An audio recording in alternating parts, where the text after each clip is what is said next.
Seahawks fans, wherever you may be. Thanks for listening to the show. Join your hosts, Bill Alvstad and Keith Myers, as we talk Seahawks football.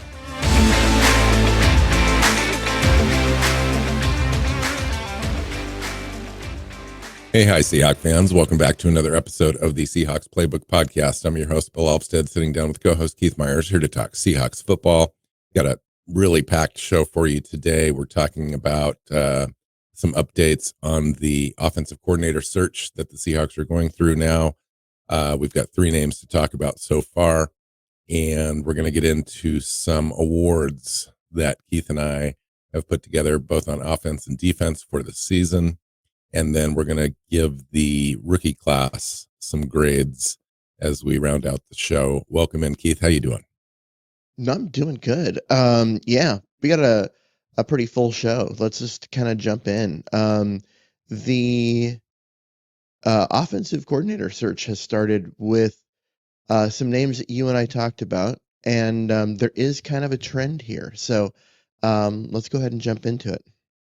Yeah, there's also, for me, I think we may have touched on, well, I'm not sure if we mentioned Hank Fraley and Thomas Brown, to be honest.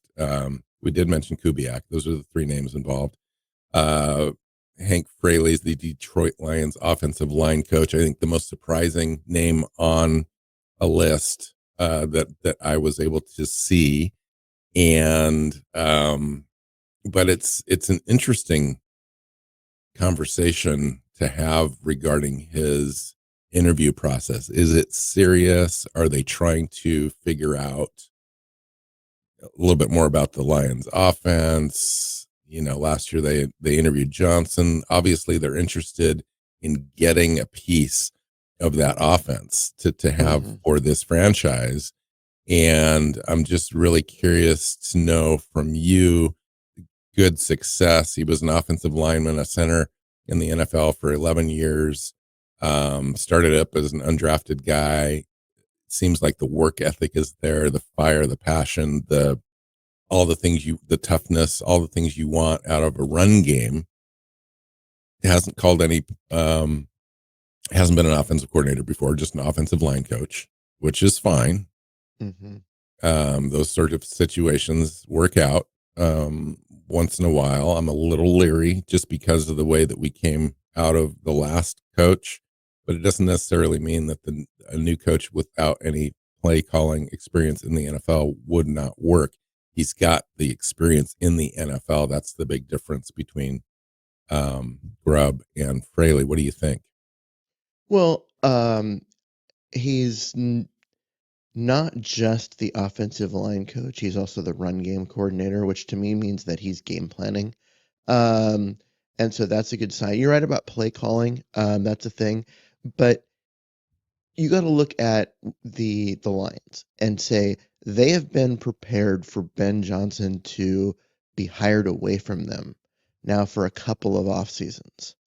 What is their plan if Ben Johnson leaves? And if their plan is to promote Hank Fraley and let him call do that job, then I think you're looking at it and you're like, they believe he can do this, and he's in their system. They know him best. And if they think he can do it, then that's not a bad plan for the Seahawks to step in and say, hey, we'd like to, promote him instead. So, Detroit's probably sitting in a situation going, okay, Johnson, if you're going to leave soon so we can keep this guy. You're right. We didn't mention his name, but the guy we did mention was Mark Brunell, the quarterback coach. We knew that the Lions were going to feed Seattle a candidate, whether the Lions wanted to or not. All right. So, and there's a possibility that if Hank Fraley were to be hired as the offensive coordinator, he may bring along a guy like Mark Brunell to be the quarterback's coach to help him and assist him in game planning and the play calling aspect of this situation. Because I do know for a fact Mike McDonald's going to want somebody that's autonomous, that's going to be able to handle the duties fully without, now he may have an assistant that he relies on heavily at first, but eventually this guy's going to be completely on top of the game when it comes to play calling in the NFL. I would think, um, unless they have some sort of weird structure in mind. Yeah, I mean, it's going to be a situation where Mike McDonald doesn't want to have to um, micromanage the offense. He's a defensive coach, right? The same way that a offensive-minded head coach doesn't want to micromanage a defense. And so he wants someone that can handle um, those things.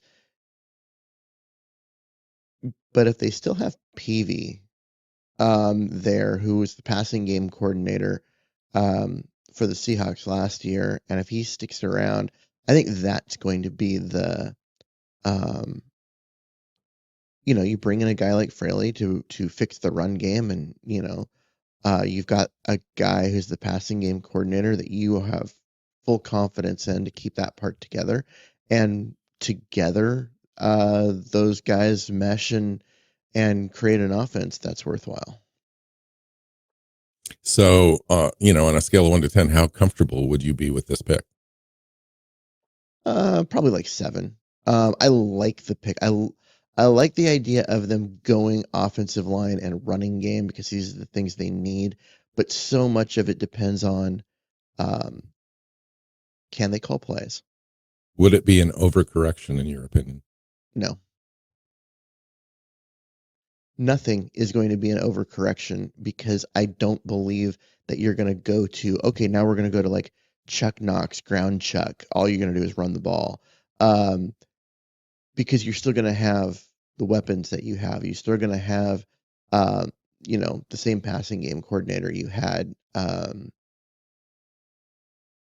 I think it's a correction. It's not an overcorrection. I don't believe And Hank you're going Fraley to throw comes into it. from an offense that is very much balanced and And they throw, complementary. yeah, they throw the ball. Jared Goff's thrown for like 4,300 yards this year. Yeah, they throw the ball a reasonable amount, but they run the ball really well and they throw off play action and they do those sort of things. And that's why Fraley is, I don't know, I think he's a good candidate here. It just comes down to some guys can call plays and some guys can't because it's all about setting defenses up and um, just having a bigger feel for what the person on the other sideline's doing. Yes, of course. And, And so that's the and this part we'll guy never comes, know. well, I think that we do know in that Hank Fraley's been around the NFL for a long time as a player and as a coach now. And Yep. he's seen a lot of things. He knows personnel really well in the NFL. Mm-hmm. He plays for a very successful, within a successful offense that's on the field a lot, runs a lot of plays. He's seen a lot of things. He's a good teacher. His offensive lines have been successful no matter who they plug in. Now he's got a couple of first round draft picks up there helping him right now, but it would be a mistake to think that those guys still don't need coaching and to play cohesively within a unit. And he is able to do that. So I like the idea of him being a teacher as well as just being a rough dude, like a guy that is a no bullshit kind of a guy Mm-hmm. that is going to mandate that they have success, but with all that said, it gives me pause a little bit on the experience factor of just being an offensive coordinator when this pick and success next season is essential out of this coach, because of how close we are to winning, um, and needing to improve in order to keep everyone employed. So if we go run back a 9-win season or a 10-win season and the offense essentially doesn't improve into the, at least top 15 offense in the NFL, I would say, then we're going to have to do this again, or a guy like John Schneider's job might be on the line, etc. So can Hank Fraley influence them picking somebody in the draft, an offensive lineman, and what kind of an Mm-hmm. offensive lineman would he want? All those things are intriguing to me. Cool name, gives me slight pause. But if they end up choosing him, I would stand behind it 100% because Yeah. they've thought through all these things that we're talking about and more. And, I think that what they would be looking for with this kind of a pick is a home run. It's either going to be a home run or a strikeout. And why not go for a home run? I mean, if Mike McDonald has a little bit of a long leash, I'm talking like, okay, we're going to make at least a 3-year investment in Mike McDonald.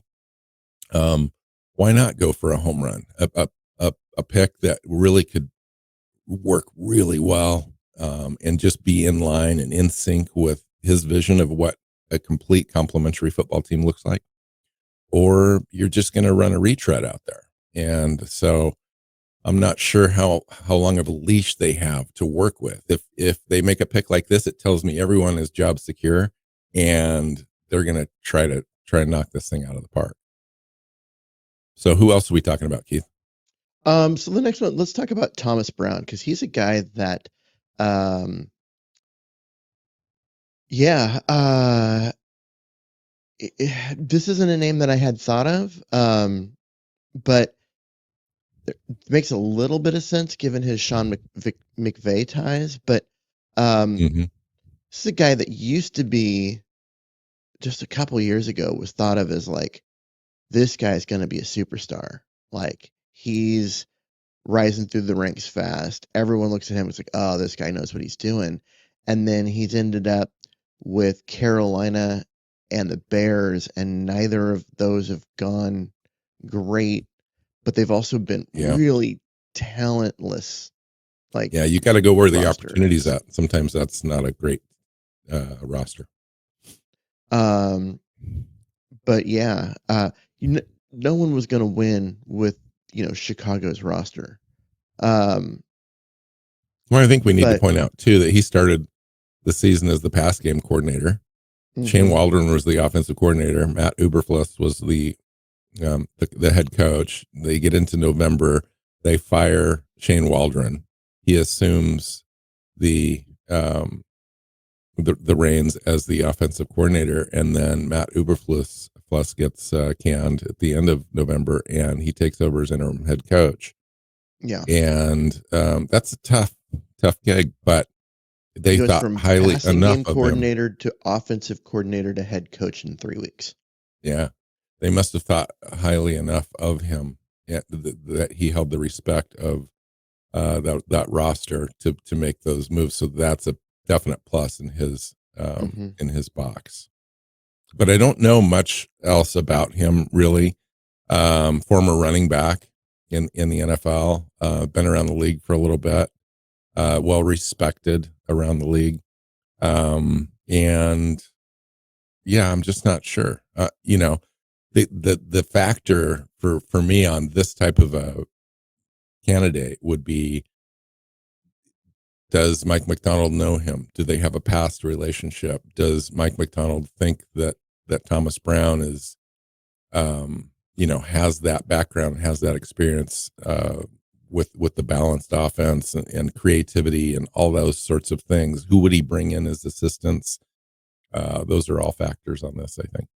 Yeah, definitely. It is interesting that a running back was the passing game coordinator. Like, you'd think, oh, running back's probably going to be, really big in the running game. My guess is that as a running back, he knows the running game. And the fact that he was a passing game coordinator coming out of McVay's system shows his knowledge of just offense in general. Like, he I just think, knows yeah, football. he's a smart dude. He can Yeah. adapt. Yeah. And so, and honestly, like, anyone attached to Sean McVay and what Sean McVay does, it automatically gets a bump around the league, because So everyone true. wants a piece of McVay. There's only one of him, and he's just too damn good and too damn successful. It's like back in the day, it was Bill Walsh, right? Um, And it was Mike anyone Holmgren. Holmgren and Andy Yeah. Reid and even Yeah. John Gruden, who was wasn't he Bill Walsh's like Yes. driver. He was his driver That's at funny. one point. And so anyone like just associated with him um, Well, and even Pete became, Carroll, obviously, yeah. has a big tree at this point, and now it's Um, like Sean McVay, it's the Shanahans, etc. hmm Yeah, so interesting choice. How about Clint Kubiak?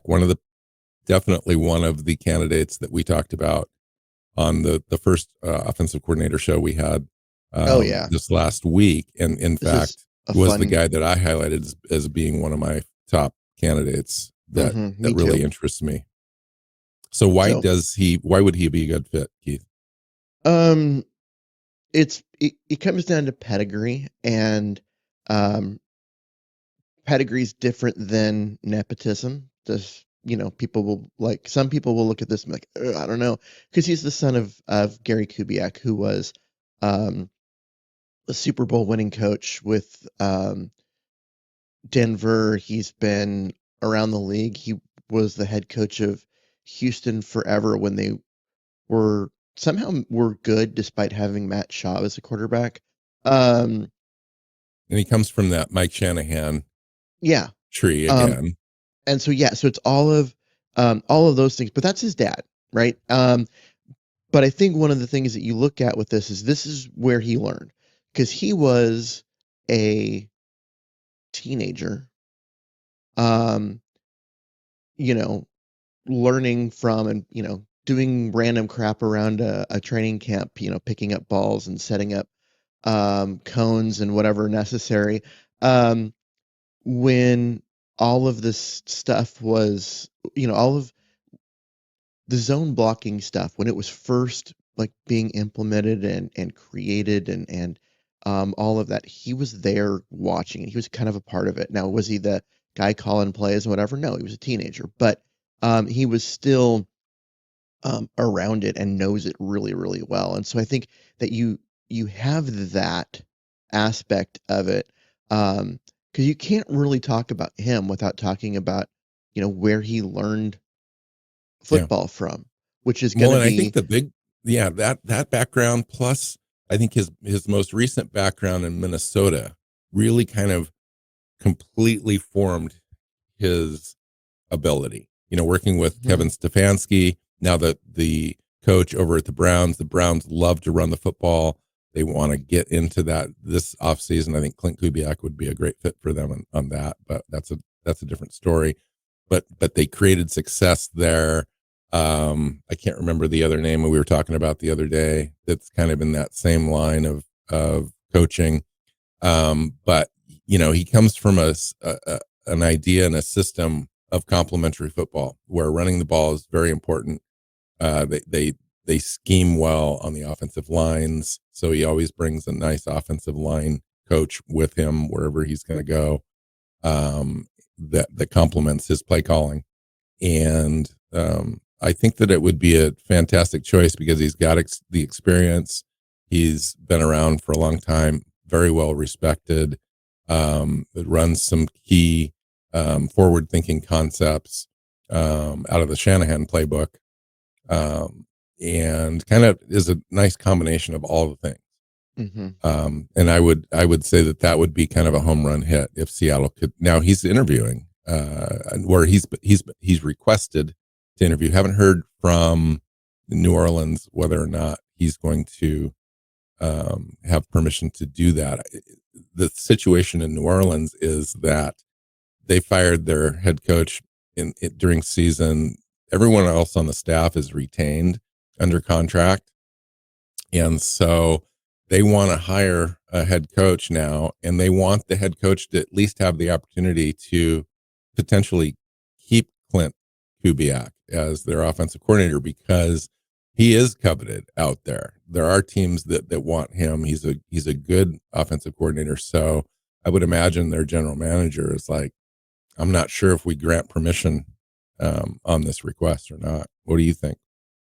Um, typically, when you're without a head coach, the um, any head coach that comes in wants to bring their guys. Now, they may want to keep an individual like Clint Kubiak, but that doesn't mean that every Right. Right. it's all splitting hairs. And so you are in a situation where it when you lose your head coach, the coaching staff underneath becomes available. It just does. Um, unless they hire a coach quickly and that coach comes in and basically recruits Kubiak to stay, then Yes. he's going to be free to go if he wants. Um, I don't remember a time when a new head coach has come in and blocked the movement of one of the old coach's assistants. So That seems weird. what do the three names tell you about the search and what they're attempting to do? Well, what it tells me is that they recognize that the offensive line and the run game are problems and they want to fix them. That they believe that with um, the talent that they have, especially at receiver and tight end and quarterback, that this offense should be good, but it wasn't because they couldn't run the ball. And it was more than just an offensive coordinator who refused to call running plays. Um, but there were some fundamental flaws in how the running game was built, and they want to fix that. Um, because that's what all three of these names have in common is they're guys that understand how NFL run games are put together and built, and um, how to make it work against defenses and how to attack defenses in the running game. Which it was clear that Gibbs that was not his strength, right? And he could design plays in the passing game, and he could figure out ways to attack teams that way. But his running game design and calls were terrible. I mean, just go look at any time it was short yardage or goal line. There was no hope of ever getting anything. Like it was Yeah. going to get blown up It every did time. improve, not necessarily short yardage or goal line, but the offensive production running the ball improved when Charbonnet came in. Yeah, And there's a couple of I mean, games from that that Arizona game and then a couple of games down the stretch, there's just a different style. Now it worked with our offensive line and our current coordinator. Charbonnet was more effective than Walker was when Walker was in there for whatever mhm, those reasons were. It just seemed like it was a better fit. And then Kenny McIntosh as well. So I kind of liked that combo at the end of the season, but no doubt it was lacking, obviously. And mhm, yeah, it started early in the season, really showing it's it wasn't aligned with where Mike McDonald wanted to be. I mean, their shotgun percentage led the NFL at like 81% that's between crazy weeks high. 1 through 8. And then And I got after to tell week you, 8, Mike if McDonald stepped in a little bit and they had more under center and more different looks and still ran that shotgun 71% or something was mhm. like third in the league or something. If Clint Kubiak is hired, you're going to see that number drop probably into the 30s. Yeah. And run play action probably 60-70% of the time. Yeah. Um, because the outs. So, okay, 2 minutes for a history lesson. Zone blocking, as it's known in the NFL now, was developed. Kirk Ferentz is the name that's kind of attached to it, the guy in Iowa, um, for coming up with the concept. But the person who made it work is Alex Gibbs. Gibbs. Yeah. Gibbs. Um, Yeah. who was the offensive line coordinator in Denver under Mike Yeah. Shanahan, Yeah. um, And Gary with Kubiak. Gary Kubiak was Yeah. the offensive coordinator. Right. But Alex Gibbs and Kubiak were the guys that really made it work. And they stressed the outside zone or the zone stretch as the key um, fundamental play of your offense. Everything comes off of that. Um, and the Seahawks actually hired Alex Gibbs to come in and teach zone blocking when Pete Carroll was first hired. And Right. they went through a whole training camp of trying to learn all of this stuff and then got to the end of training camp, realized that the talent on this roster was crap, cut a few guys that Gibbs had been working with, traded for and signed a couple of guys that he hadn't been, that don't even fit like the mold. And he said, screw it, and retired. And the It's true. Seahawks were without that aspect for that first year. And then in desperation to reestablish, um, Pete Carroll went and brought in a bastardized version of zone blocking via Tom Cable. And we ended up with the fighting Tom Cables for a couple of years until the general incompetence of the offensive line got the offensive coaching staff fired. But that Yeah. outside zone play, if you watch what Minnesota's done, if you watch what the Saints did this year, it's still the foundational piece of Yes. that And it's what offense. Cleveland wants to do. It's, Yeah, it's, it's also what the 49ers currently do. yes. It's still that piece.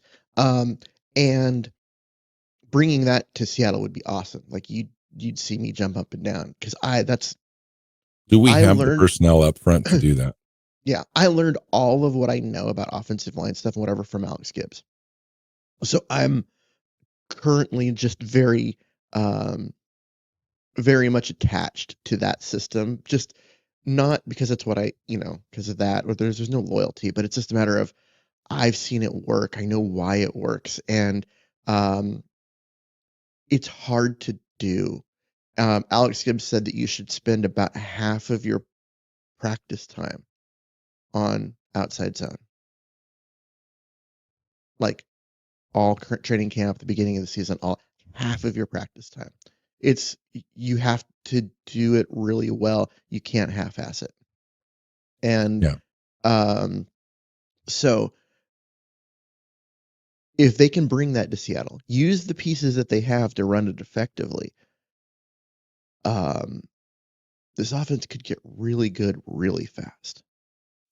Now I know guys like Lumea and Michael Jarrell are very athletic on the inside, and could be effective. How about Abe Lucas, his knees, etc.?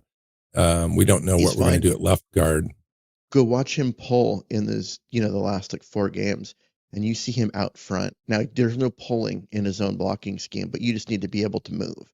And if you can pull and go from right tackle all around to be a lead blocker on the left side, your mobility is not a problem. Yeah, that would be yeah. That's what we're talking about for sure. All right, so that's the update on the OC search. Took already almost a half hour of the show, so let's get going, Keith. We're going to talk about some awards on the offense and defensive side of the ball. I'll start, and I'm going to just go with my lowest award, which is best new player on the offensive side of the ball, and Mm-hmm. I've got it's a no brainer for me. AJ Barner, tight Yeah. end. Um, Barner's name's going to come up a lot today. Um, there, there's not a lot of candidates. It was one that's going to come down to the best new player. Yes, Almost every good player on offense was a carryover from the previous year. AJ Barner being the exception. Draft pick came in, had to push people to get on the field, did push them, got on the field, continued to make an impact both as a blocker and then as the season progressed more as a receiver. Um, yeah, best new player. I'm with you. Same name, same yeah. um, same line on the spreadsheet. So, Okay, so what's your next award? well, let's stick to the same person. Let's go offensive rookie of the year. Okay, AJ Barner. So he's more than just new player. We have opened that up because then, free agent acquisitions or that kind of stuff could yeah, come yeah, in. yeah, yeah. But The he's the only best new other player player and that a you could rookie. even potentially consider would be Satoa Lumea, I think, Yeah. and he only had 6 starts. Well, and he And only had really, he had 3 good ones and 3 bad ones. So it's yeah, not even like a if you go look at Pro Football Focus, he was ranked um I think 73rd out of 75 guards in the NFL. And it was or no, it was 71st, and then 75th was the guy he replaced, which was Bradford. So the yeah. highest drafted offensive player that we had was Christian Haynes, and he isn't in any of these discussions because it was a complete failure of a year for him. Although I'm still excited about his development in the offseason, especially with a new regime, new offensive line coach. We'll see what happens there, but I hope he's in the weight room like 3 times a day for the next Yep. 200 days, because I think that's what it's going to take for him to get on the field next year. Well, Okay. he actually fits into this awards because one of the awards is biggest disappointment.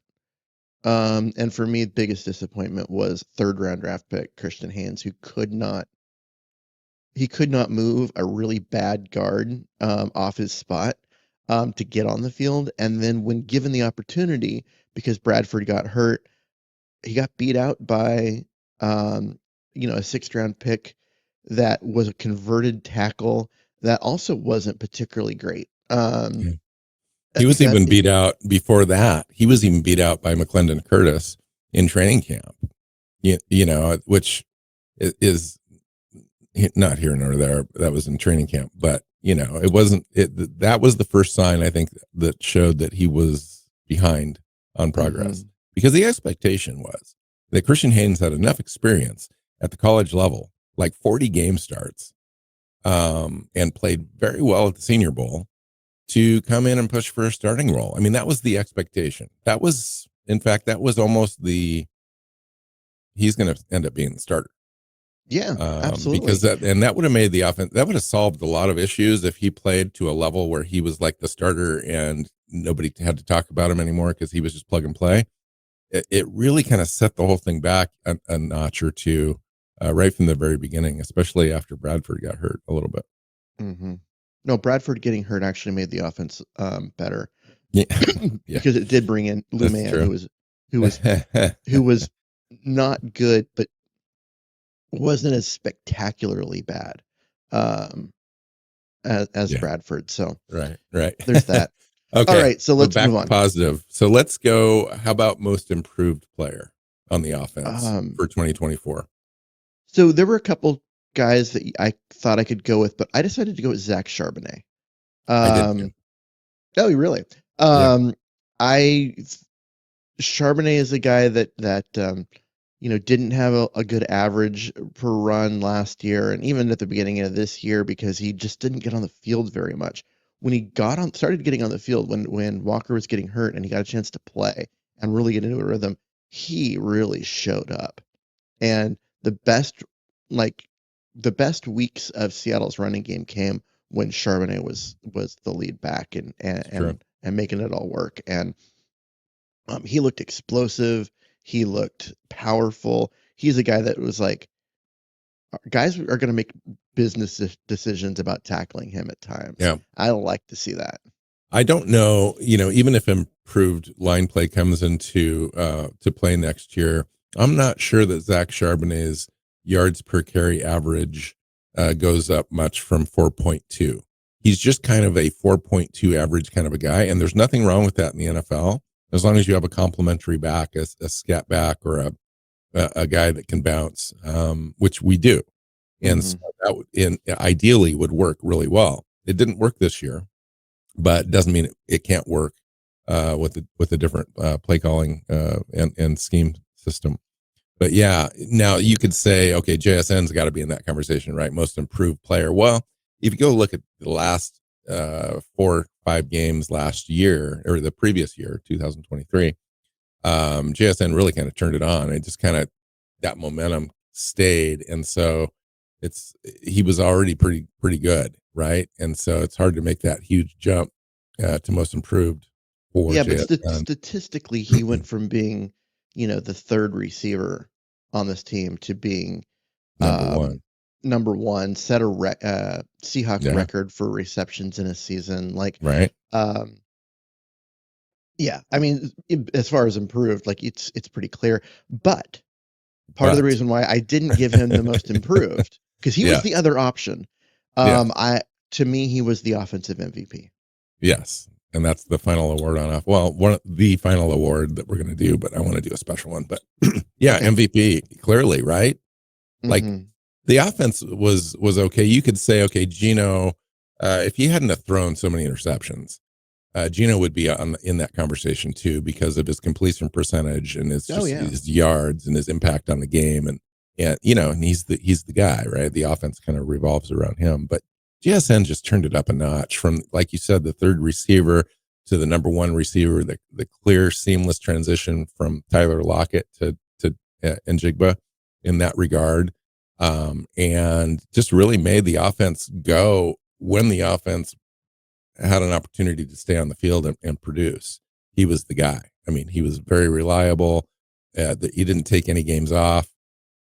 He came through with some clutch catches and some nice touchdowns, 6 touchdowns, 100 receptions, 1,130 yards on the season. Really, the guy that affected every game, and teams had to start to game plan around him, and will now do so for the remainder of his career, I believe. Yeah, and so I mean, you could have put, um, I think you could have put DK Metcalf in here because if statistically was he there? Not really. But if you go and look at the film and you look at what defenses did, double teaming him on every single play, triple teaming him at times, like there were he impacted games way more than what the stat sheet showed. And so you And what totally could fans have, give him credit for. yeah, you totally could have given, you know, DK this based on that. But it was more JSN's production. Yeah, he had benefited from all the attention that DK got, left JSN, um, an opportunity, and he took advantage of every single opportunity, and that's how he ended up having such a monster season. And teams were still, at the very last game, you saw, um, the Rams double um, teaming DK on almost every play, and JSN burning them for it. At some point, you can't let JSN burn you. You've got to bring a more balanced coverage to your secondary. And when that happens, DK is going to go off on you. That's what having two receivers of that caliber does for you. And so, yeah, I mean, just both of them were great this year. So, JSN just benefited statistically. so let me ask you this. This isn't one of the awards, but I just want to ask this. So, if you had an award for best development of the year on offense, would you say it was AJ Barner? Would you say it was the solidification of JSN as a number one wide receiver? Or would you say it was somebody like Lamea or another player on the offensive line that at least will now solidify one of those question mark spots on the offensive line into the future? Well, I'm not sure that Lamea is going to end up as a long-term answer. Like I said, there were moments where it was really good, but there were also moments where it was really bad.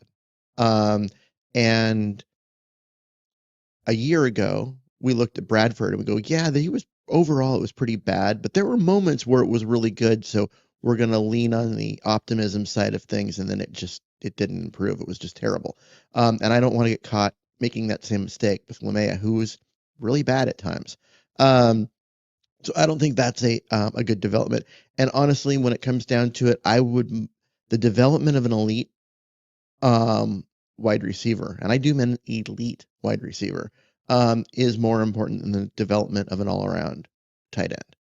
It just has a bigger impact on your wins and losses, and so it's got to be JSN, doesn't it? One last one. Biggest disappointment. Oh, And there were a few. I mean, I know we kind of talked about it, but that was Haynes. so what about Sam Howell?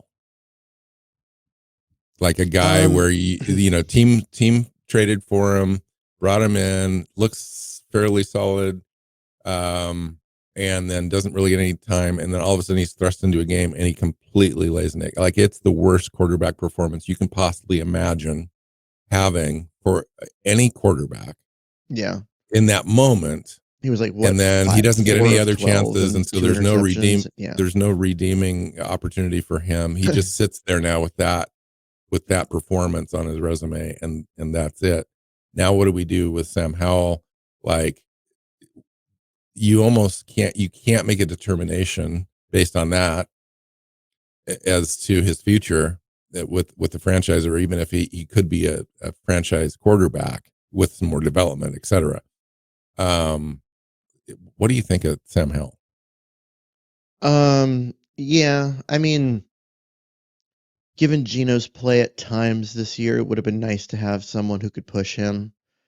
Just the interceptions and that kind of stuff. But we saw in the preseason, which was the Sam Howell season, because he pretty much played every snap, um, that they they toned him down, getting him to take care of the football and stop, you know, hero balling in the interceptions the way he did the year before at Washington.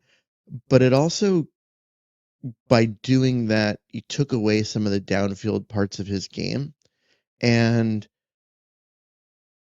we kind of saw that he was going to be, if he came in, he was going to be a game manager, and you needed to block for him. And the Seahawks couldn't block for anyone. He just does not have the athleticism to, um, you know, not have things be clean in the pocket. And so, yeah, when he got in the game, he proved it that when things were happening at the speed at which they happen, he just wasn't ready. Now, if you put a good offensive line in front of him, you saw in Washington, he can do some things. But um, yeah, I think it showed between the preseason, what happens when he got in there, and just team's lack of faith in him, that he's not the guy. This is the guy who's going to be a career backup. Now, with all that said, remains on the roster, under contract, cheap. Um, the Seahawks did see him throughout training camp, work Mm-hmm. ethic, all those intangible things that we might not have access to. How do you think the team feels after that performance? How do you think the team feels about Sam Howell? I think the team feels you could do worse as a cheap backup quarterback that's there. Um, I mean, there's a certain number of positions on the roster that need changing, and you don't have to change that one because the guy's kind of there. Would you like an upgrade? Absolutely, but are you going to pay for an upgrade? No, because You might draft a guy that you feel better true. about in a certain system, and we'll see. Now, does Sam Howell fit the new offensive coordinator's system? We'll find out. The nice thing about Geno is I think Geno is adaptable enough where Hmm. he can kind of almost do anything. So I'm not worried about Geno and a new offensive coordinator.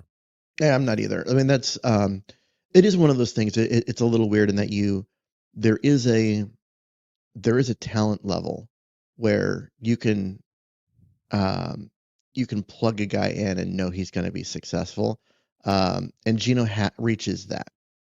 He may not be the elite quarterback that we have and other guys in the league, but if they want to run a lot of play action and this outside zone and making him bootleg and roll out and all of these things, he can handle that. We know he can throw on the move and deal with that. And he's got the good footwork. And if you want to have him be a straight drop passer because you've got the offensive line to protect that, we know he can handle that too.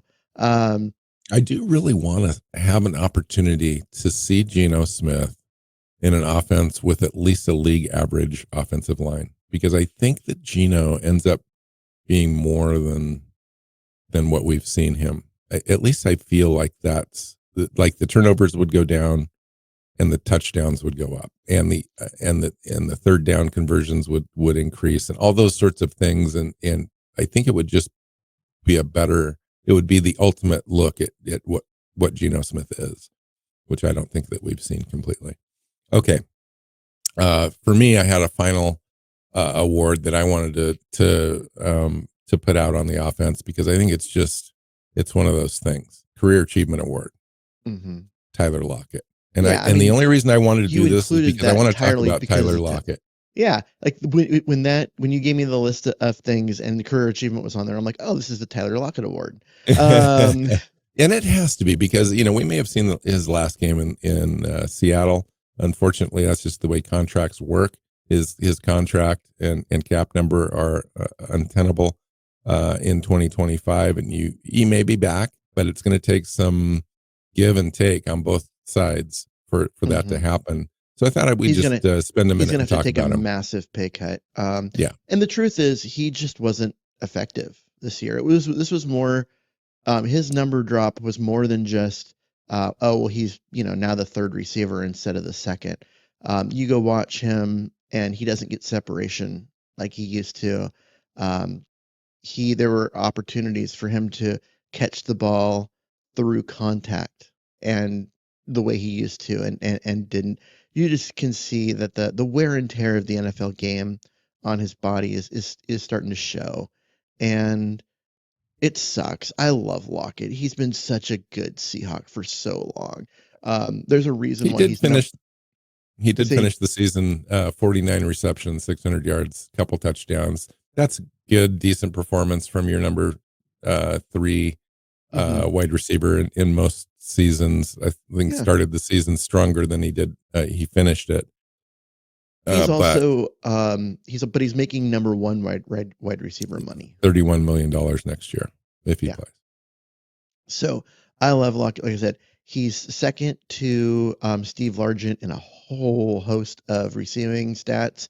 Um, honestly, when you can say those words and you put your name next to Steve Largent, you're something special. And So just check um, this out though. As good as Lockett is, fantastic, right? 661 receptions, 8,594 yards, 61 touchdowns, second all time in franchise history in receiving yards. Largent played, yeah, and he did that in 161 games. mhm. Largent played in 200 games, had 13,089 yards and 100 touchdowns. Right? And how many That's crazy. receptions? That's crazy. And how many Yeah, receptions? I didn't Oh, pull okay. that over. Yeah, I mean, so he's second to Largent, right? And so we're like, oh yeah, but there is a big gap Yeah. between Tyler Lockett and Steve Largent. But Steve Largent is a Hall of Famer.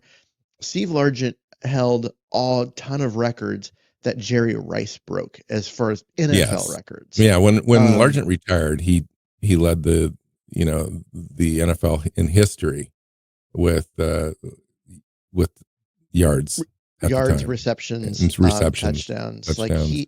he had all of these records. Jerry Rice broke them very shortly after Yes. Largent got them.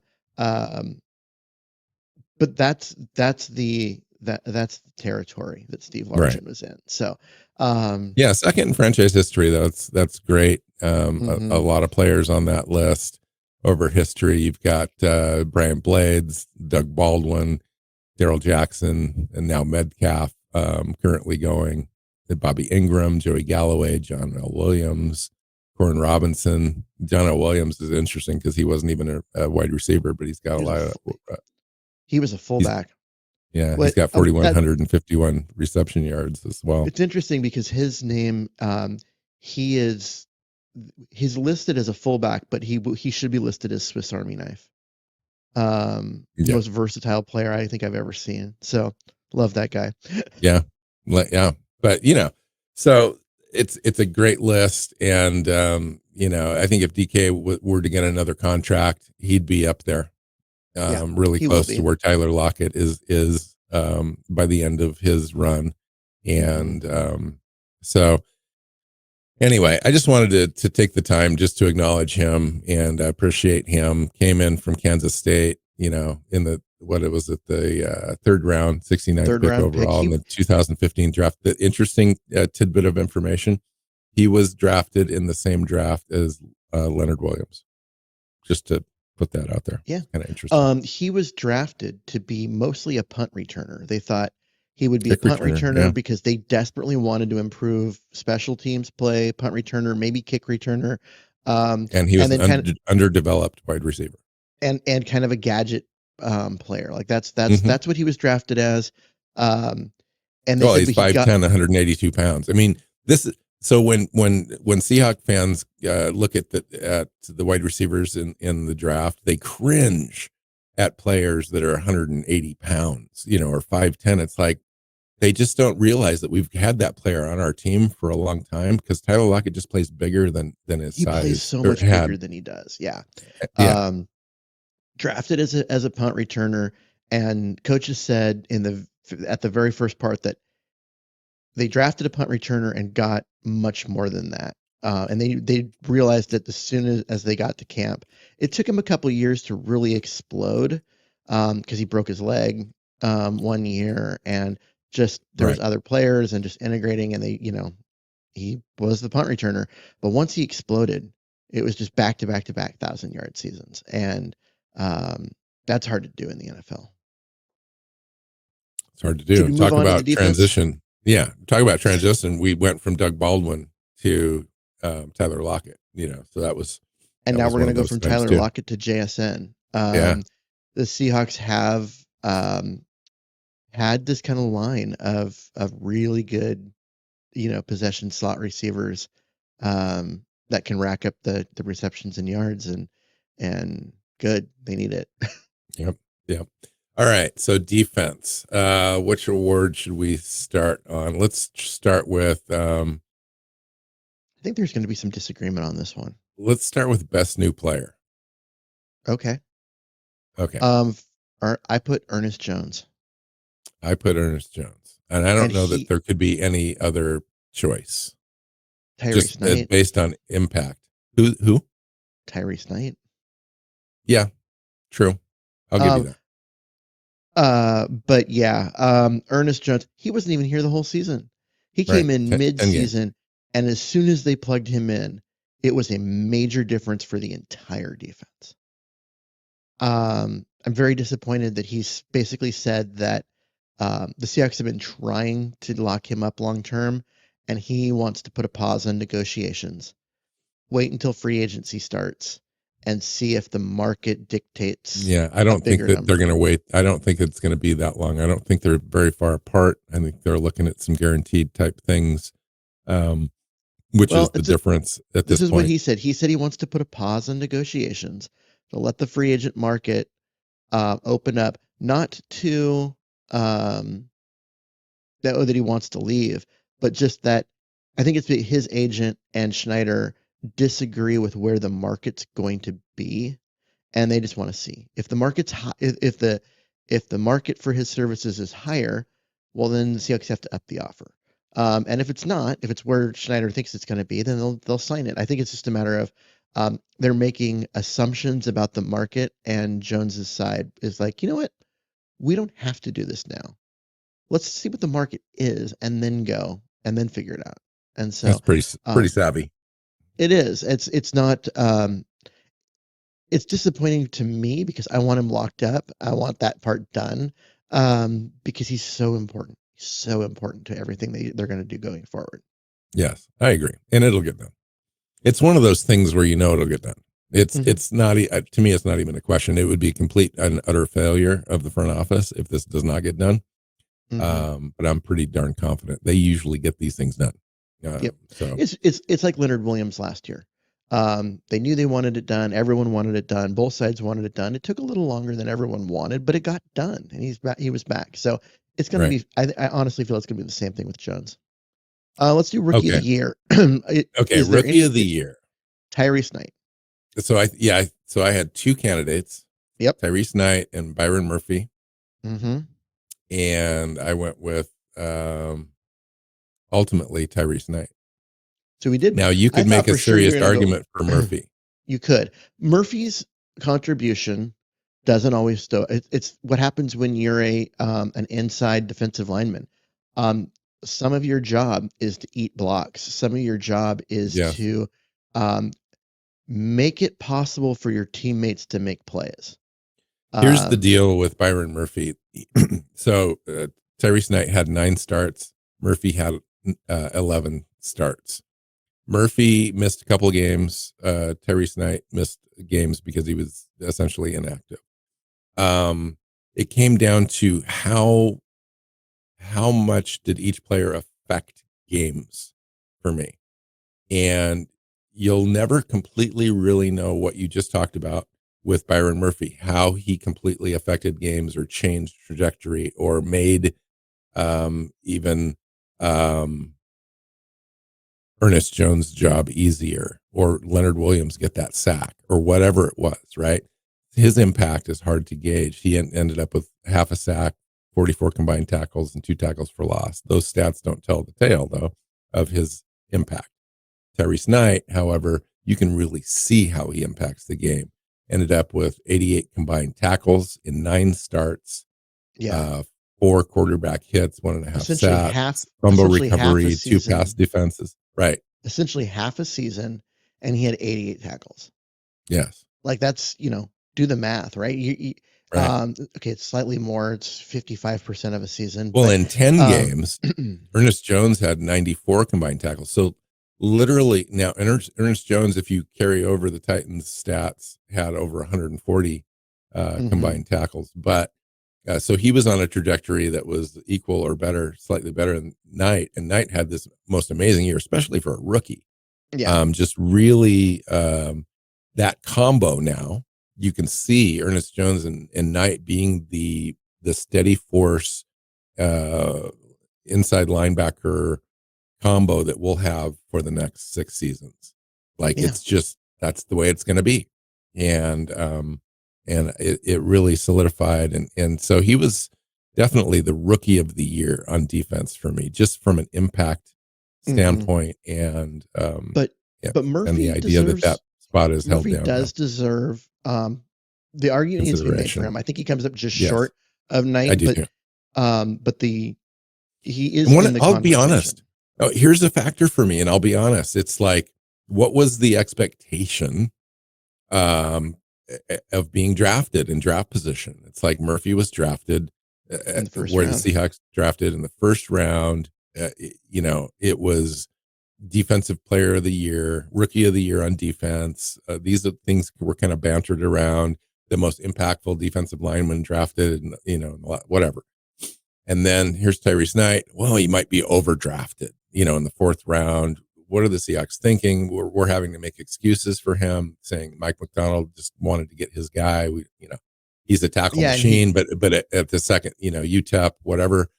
And so I think Knight exceeded expectations, and Murphy fell just shy of expectations. mhm. All right. Most improved. So this came down to 2 players for me, and it's a real debate. So let's It's a have it. real debate. Kobe Bryant and Derek Hall. Yeah. Do you have a third Those are the name? same. No, those are the same two guys. Honestly, Derek Hall was kind of an afterthought a year ago as a rookie. Um, had a harder time getting on the field, then didn't make an impact even when Nuwasu went down. But he's playing a position where guys don't tend to make an impact as a first year player, and right? We saw that with Boye Mafe. He took that jump. Um, And the incompetence of the coaching staff did not make his job any easier. we're talking Like, about the defensive coaching staff with the previous regime. correct. Yes. And so comes in. Nuwasu essentially doesn't play till down the stretch, and even when he gets finally healthy, he's no longer a starter. Hall has Wally pipped him. He had a great year. Um, the improvement was obvious. There's still a couple bonehead plays. He plays hot. He plays emotional. He Honestly, you finished kind of with, want that in defensive players. So, yeah, well, he had 14 starts, 2 forced fumbles, 1 fumble recovery, 8 sacks, 6 tackles mhm. for loss, 20 quarterback hits, and numerous pressures. And defended the run fairly decent. When they figured out the run defense on this team, Yep. he was a big part of that. Yeah. He can really set the edge for you and but, get to the quarterback. So, but, but but, all this Kobe talk about Bryant, Hall, but Kobe Bryant was a roster afterthought. He was drafted to be a corner, showed that he just didn't have the athleticism to stick with people. Moved to safety just because they drafted Witherspoon, and he was Bryant was never going to see the field as a corner, so he moved to safety. Looked lost, didn't know what he was doing. Came in at training camp. You could see the hard work was there, but really just what the dots were not connecting. Um, and they signed two people to be ahead of him on the depth chart at safety. And all the kid did was continue to work his ass off every freaking day. Mike McDonald loved this kid. And he should, because once Jenkins got hurt, they didn't go to Kayvon Wallace, who's the guy that they brought in to be that third safety. They went with Kobe Bryant. They moved Julian Love up to strong safety in order to make room for Kobe The Bryant. week that Kobe Bryant first started at his first game is the week that he also was a captain. Yeah. And Kobe Bryant was an instrumental part of that defensive turnaround from being just awfully terrible This is to one of being the one of the reasons best. Him and why I Ernest believe Jones, and then Tyree Snight a week later. yeah, this is All why kind I of came, believe the coaching staff and Mike McDonald yeah, are set. Like yeah, this is going to work yeah. So because of what they did with these players. they those three guys in the center of the defense, two middle linebackers and the free safety, the quality of play at those three And positions Julian Love too. yeah, well, Julian Love moving up to strong safety, which improved that position as well. But you inserted three guys into the lineup that weren't there before, and that increase in production, talent, ability made the difference for everybody. Yeah. And you cannot talk about that improvement and not talk about Kobe Bryant. He was that big of an impact, and for a guy whose spot on the roster was Totally. He could not get cut out of camp. he could have gotten cut out of camp. He could have got cut during camp. Yeah. Right. And we Like wouldn't he have could have blinked been an like, eye. yeah, It this was is like, well, it just didn't work. Obviously, two and regimes saw the same thing, and they moved on, and that was that. It yeah, would have been but no, the last thought. but no. Um, that kid worked his ass off. He That became worked. He not worked his ass off. more than just an asset. He became a leader and such an important part. As good as Hall was, as big as his improvement was, to go from semi-disappointing, third pass rusher to being a star is different from going to probably not on the roster, maybe a practice squad guy, to being a foundational piece of a very good defense for years to come. It's just a bigger improvement. I've got to go with Kobe Bryant, and I'm sorry, So Derek Hall, for you deserve it yeah, too, but for Kobe me, Bryant is huge. for me this is a 1A 1B type of a Yeah. scenario, and Kobe Bryant was my 1A. Mm-hmm. And what it came down to for me was all the development stuff we just talked about, which I need to credit the coaching. Yeah, absolutely. Because they Credit the invested coaching, but into this credit him kid. too. Oh, no doubt. I'm not going to take anything away from Kobe. I'll talk Yeah. about that in a second. The I tend to coaching do that. aspect of this is like so important. And Mm-hmm. it paints the idea of the ability of this coaching staff to develop talent and put players in positions to be successful. That's the most important thing to come out of all of this, because it transcends Kobe's ascent, because it affects all players. So Yeah. that's important.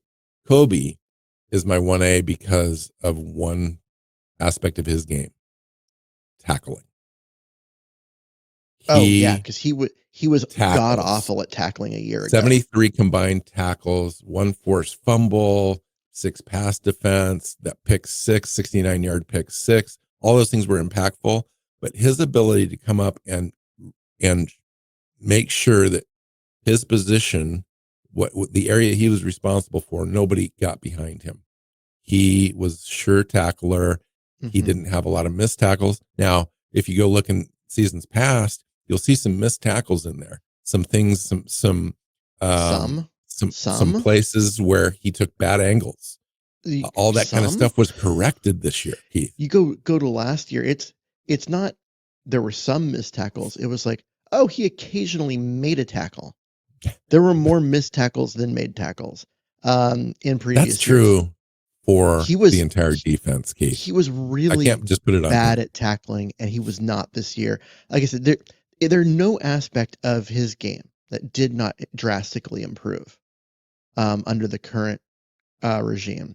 And in the past, I would have been like, oh yeah, give all the credit to the coaches and blah blah blah. No, you got to credit the coaches, but you've also got to credit the guy that put in the work and listened to the coaches and was coachable and absorbed everything. I could talk about that, his improvement, like for hours, and we're already over an hour, so let's jump All right. ahead. So I had one category that was just kind of a throw in before we get to the big one.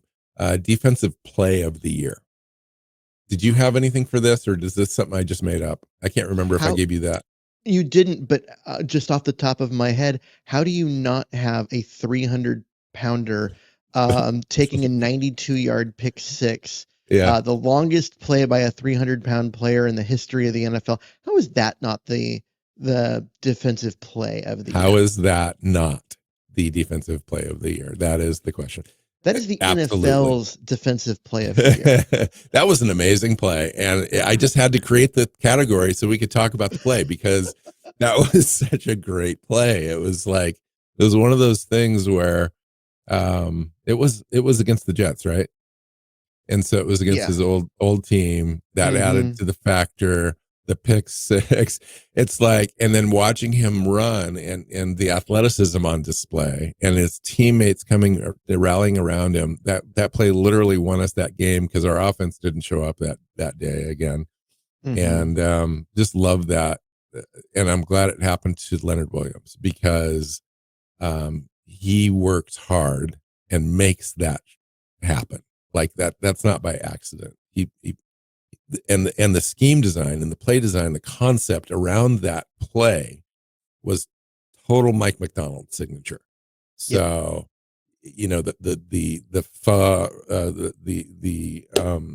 the fake rushing up the middle, dropping back into coverage when the quarterback isn't expecting it, and tipping that up to himself and grabbing it and just going, and then the parade of Seahawk players around him to ensure the fact that he would get all the way there was something to behold.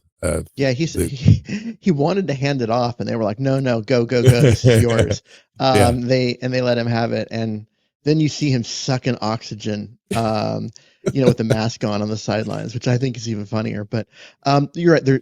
There's still another award that we want to talk about, but I also created kind of a category, and it was like biggest surprise. And Kobe Bryant obviously would be the name that people talk about, but that's not who I created this category for. interesting. So biggest surprise. Let me think about this for half a second before you say it. See if I can guess it.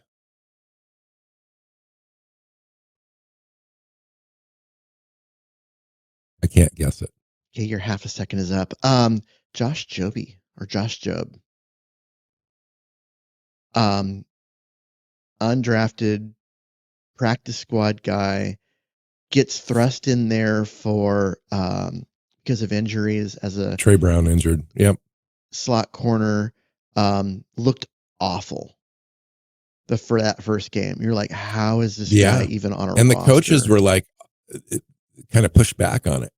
It was like, yeah, he had a game, but you should see him in practice. Like, this guy's a warrior. He's going to be ready. We just need to work on him a little bit more. And we believe in him. And they threw him right back out there. It's like, and when Trey Brown came back, like 2 weeks later, Trey Brown was right? benched. They said, this is a competition. This is an open competition. And then Job never let it go. He never let it go. after He that. continued to be the guy to continued to hold down that spot. And as the season progressed, he got better and better and better and better. Yeah. And I didn't feel like we could talk about this season, especially on defense, and not bring the guy up. He was He allowed that was such a cool Witherspoon. story. He allowed Witherspoon to play defensive athlete. Yeah.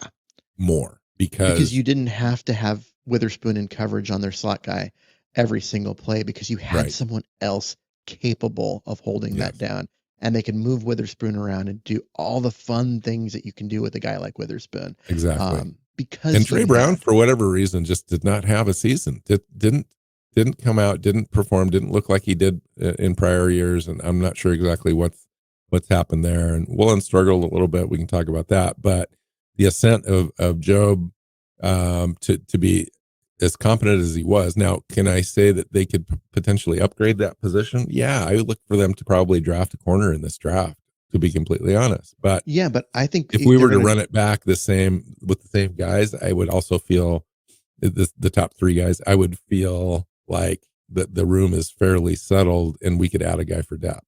I mean, you could go either way. I think if Yeah, I you mean, had a clear upgrade, like if there was some standout or they had an opportunity to draft a certain player, you do it because you always want to add talent. But I would especially a still feel corner. comfortable with But yeah, the you've three. got when you've got Spoon and Woolen, and now you've got Job on the inside, and you've got Pritchett as a developing outside guy.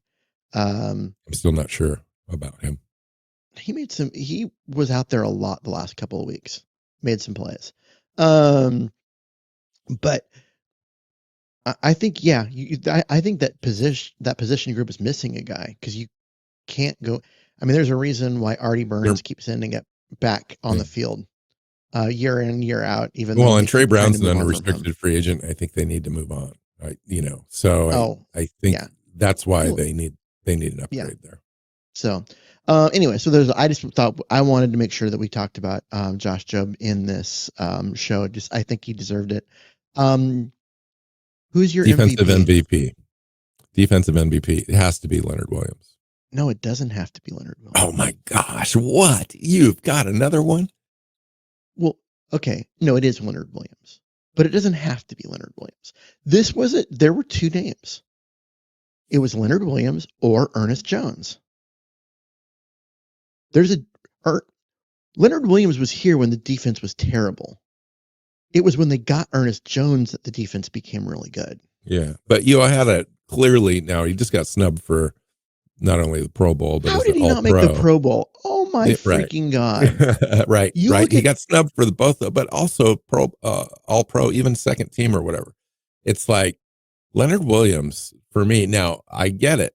Right. But you're talking about for me, the difference between Ernest Jones being very competent at that middle linebacker spot and coming in and solidifying it and really making the difference. Right. Competent tackler, sideline to sideline ability, drop back into coverage, all of it. Perfect. Excellent fit.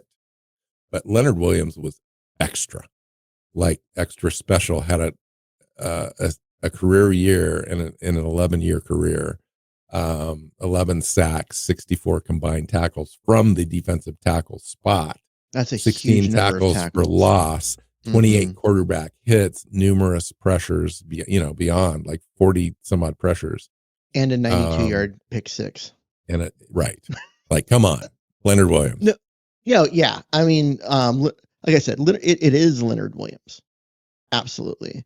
But It's good Jones, that the idea that we had even too for a conversation is good because, the defense really stepped it up this year. I really look forward to the improvement next year. And a guy like Leonard, beyond just the play on the field, Leonard Williams is a leader, yeah, which this team has sorely lacked in the last 3 or 4 seasons. So I look at this defense and you go, okay, Leonard Williams is the MVP and he's up front. The second in voting, there's two of us, we both voted for Williams, but second in voting is Ernest Jones, who's at the second level. And we didn't mention Spoon in this, who is this absolutely dynamic difference maker that plays everywhere. Technically he's a cornerback on the roster, but he does so much more than that.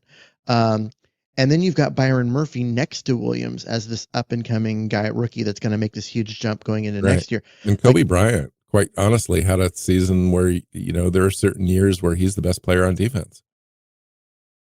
Yeah. I mean, did he make the Pro Bowl? He should have made the Pro Bowl. God, that defense got snubbed all over the place.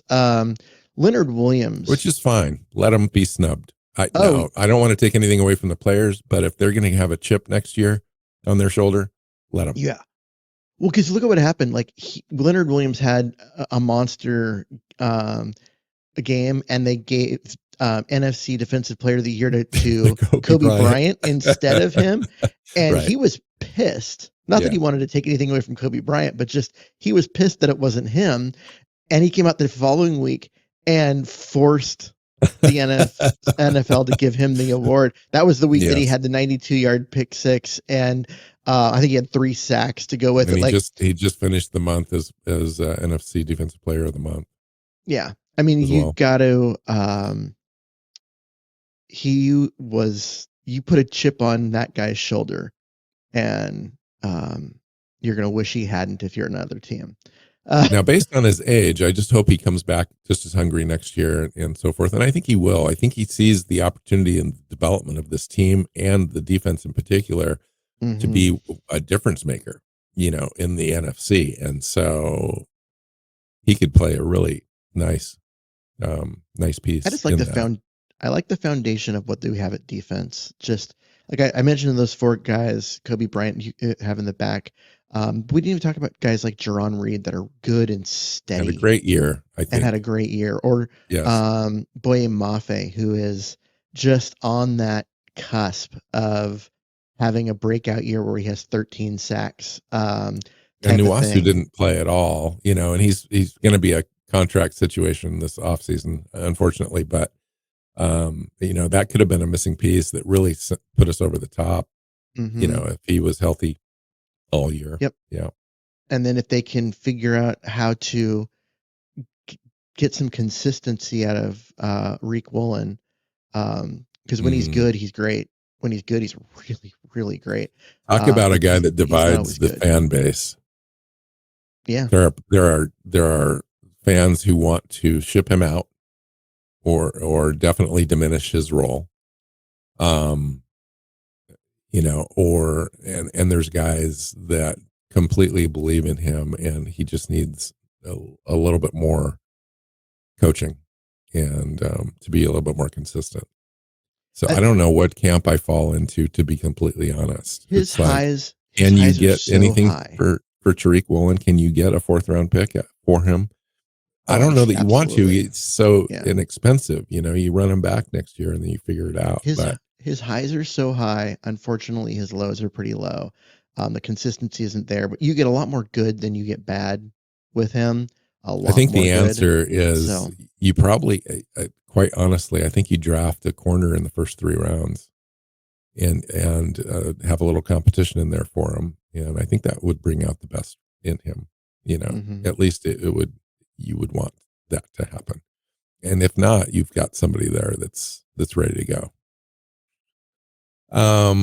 And quite frankly, they may bring in a veteran, somebody to come in, because I think that room needs a couple players. I'm not so sure on Nehemiah Pritchett. So I got a question for you, Keith.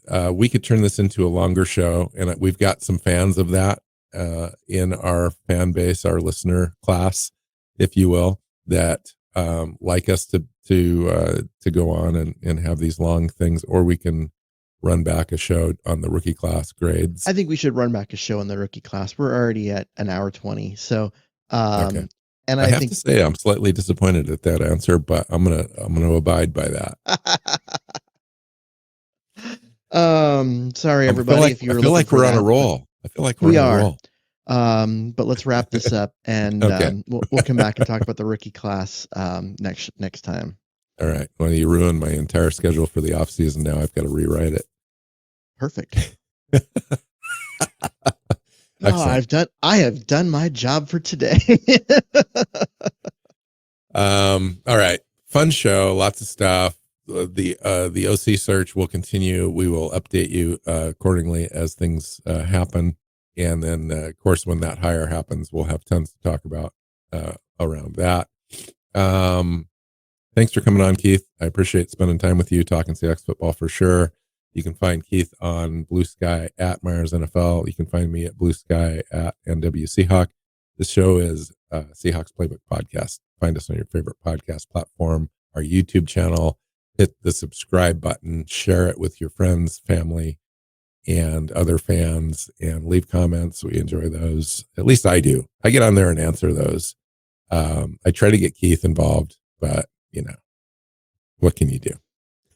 He's got his hands full. He's got a couple kids, a bunch of cats, and another business to attend to, and all the things, and 2 jobs. So yeah. Yep. All right. Have a great one, everyone. It's been a fun season, and I'm looking forward to the 9th season of this show. Yeah. No, crazy, right? Crazy. Yeah. All right, let's get out of here. Go Hawks. Go Hawks. Seahawks Playbook podcast listeners, thanks for joining us for another edition of the show. You can find us on Twitter. Bill is at NWSeahawk, Keith is at Myers NFL, and the show is at Hawks Playbook. You can listen and subscribe to the show at SeahawksPlaybook.com.